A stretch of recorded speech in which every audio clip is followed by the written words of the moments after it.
All right, our next speaker is Victoria Scott Miller. Victoria is the owner of Liberation Station, a local, globally recognized independent pop-up bookstore with 4 permanent library locations in Durham and additional international locations forthcoming. Victoria is an innovator, a liberation strategist, and a literacy advocate. She believes that there's power in the community and creates initiatives that make her fluent in the language of legacy building, generational safekeeping, and historical guardianship.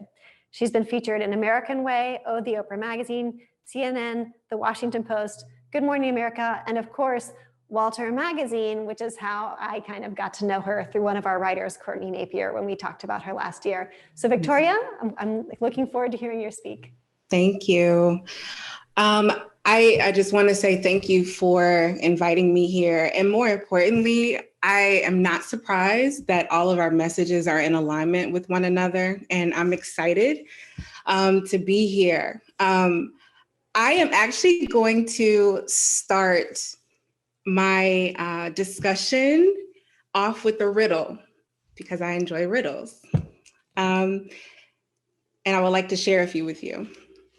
What do you call a person who has worked 27 jobs before the age of 22, attended 7 colleges and universities before completing their first degree, and changing their major over 10 times?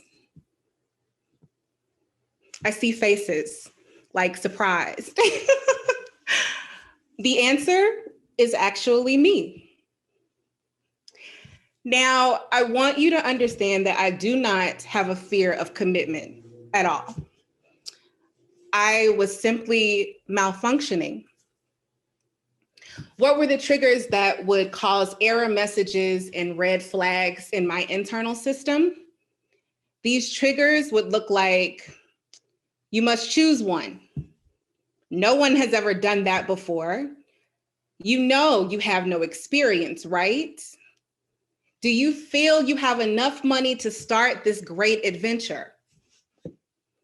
These concepts and ideologies cause me to deprogram my innovation. And I began to wonder if choosing something equaled less. I began to wonder if choosing meant that I was placing myself in a cage. Malfunctioning can look like a lot of things for a lot of people. But for me, it was fear. Fear constricts rather than expands who we are. Fear can obscure your intuition. Fear silenced my innovation. No one told me that I could be everything. No one told me or encouraged me to explore uncertainty. No one told me that it was okay to not know. And it was the choice and perceived underutilization of my gifts that made me afraid to choose. So I began to malfunction. Let me give you the exact definition. According to Webster's dictionary, malfunction means to function imperfectly or badly, failure to operate normally. Normally according to what? Normally according to whom? At this moment, I didn't have an answer. So I had to decide whether or not I wanted to factory reset my life, my ideas, and my dreams.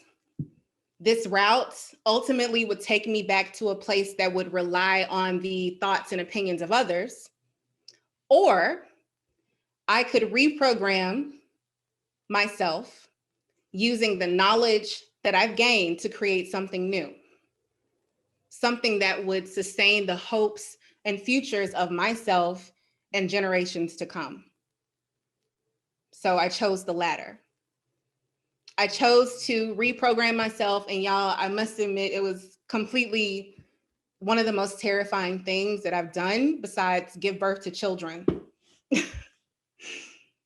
But I had to ask myself, what would it require of me? Because in order to get, you have to give some of yourself. So what would it require of me? It would require that I become a full-time student for the rest of my life, that I can truly lean into learning. It would require that I relied on the wisdom of my encounters and challenges, and like Carly said, live authentically, and not just on Instagram, authentic, in real life, authentic, which is often the hardest thing to do.